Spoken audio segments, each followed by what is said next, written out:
If you're thinking of becoming a seafarer, then this video is for you. And it's not about motivation, it's about logistics. No romance, no mythology, just what it actually takes, step by step. So, first, you need to decide your path. There are three main routes. You can choose the deck department, which leads to becoming a captain. You can choose the engine department, which leads to becoming a chief engineer.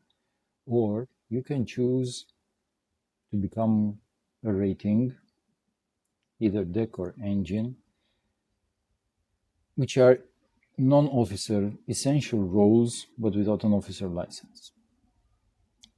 Each of these paths has a different training structure, different exams, or a different career ladder. In my case, I chose the engine department. That means committing to a technical career at sea from the very beginning. Second of all, marine education.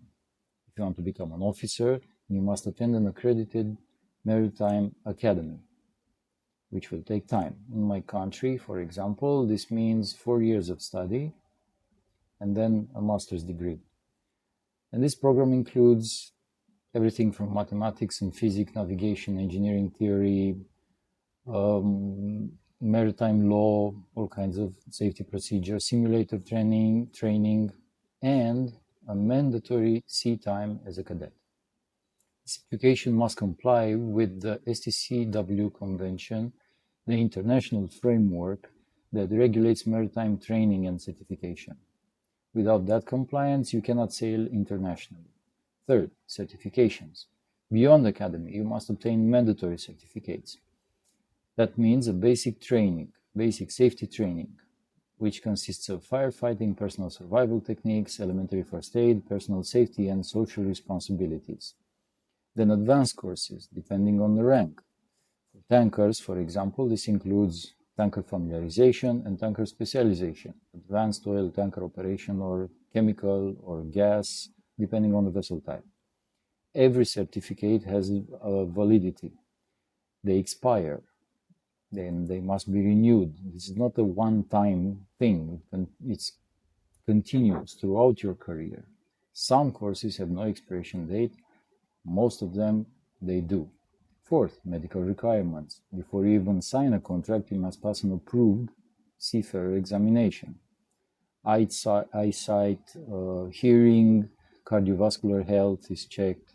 Drug and alcohol policies are very strict, and if you fail the medical test, then you do not sail. It is that simple. Fifth, your first contract. Finishing academy does not make you an officer in practice and does not guarantee a position on board. You start at the bottom of your rank as a cadet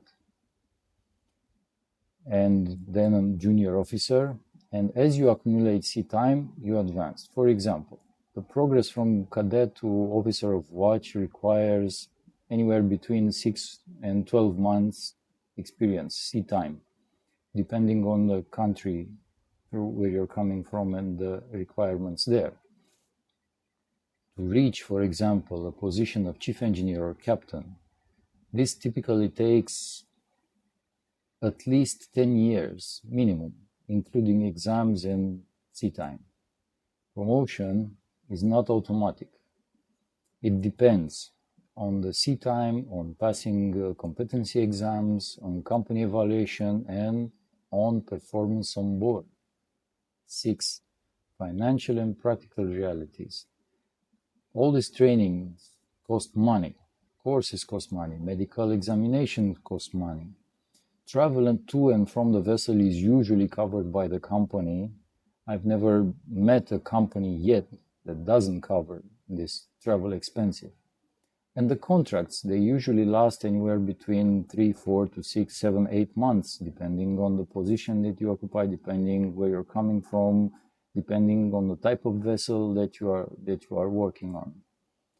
Rotation varies by company and vessel type. Seafarers get paid while they are on board.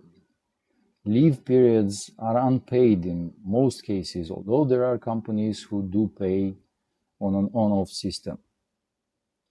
Taxation depends on your country of residence and its laws. And finally, timeline.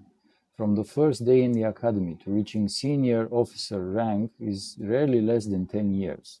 Senior officer means chief mate or second engineer, somewhere in the managerial level.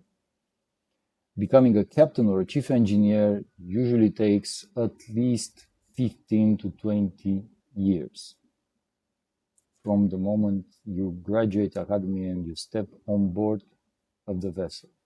There are no shortcuts. There is only structure, there is regulations, there is time. And becoming a seafarer is not complicated, but it's demanding long before you ever stand on the deck of a vessel or in the engine room. And everything I've described so far, it's only the logistical side.